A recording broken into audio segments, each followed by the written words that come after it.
Now to the latest on the possible rail strike. Key agriculture leaders are joining calls for the federal government to intervene to avoid a halt at Canada's largest railways. But as CTV's Laura Woodward reports, the Labour Minister says he won't get involved.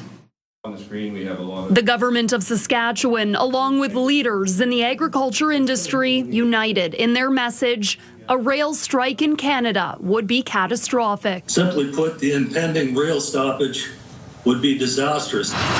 Canadian Pacific, Kansas City, and CN Rail say they'll lock out workers if an agreement with its union can't be reached by Thursday. Negotiations have been ongoing for months, but little progress has been made towards a deal. This has the impact of every citizen in this country, not just a farmer or a rancher or an oil company or a potash mine. There are concerns a strike will spike already high food prices and damage Canada's trade relationships on the global stage. When grain doesn't move, farmers don't get paid, and it means fewer foreign dollars that can enter the Canadian economy. So the impacts are going to be felt by Canadian consumers at the grocery store, both in terms of price and supply. To avoid a railway halt, the government of Saskatchewan and more than 10 business groups urge the feds to step in and intervene. And we have firmly asked that if they could have some back-to-work legislation and or a directive for binding arbitration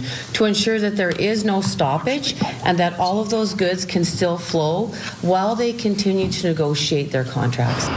In a letter to Teamsters Canada Rail, Labour Minister Stephen McKinnon says the feds won't get involved, saying it's the union and rail companies' quote, shared responsibility to negotiate in good faith and work diligently towards a new collective agreement. There's still time for the parties to get back to the table. There's still time for the federal government to implement actions. Government and industry hopeful for movement at the bargaining table to avoid a full stop at the rails. Laura Woodward, CTV News, Saskatoon.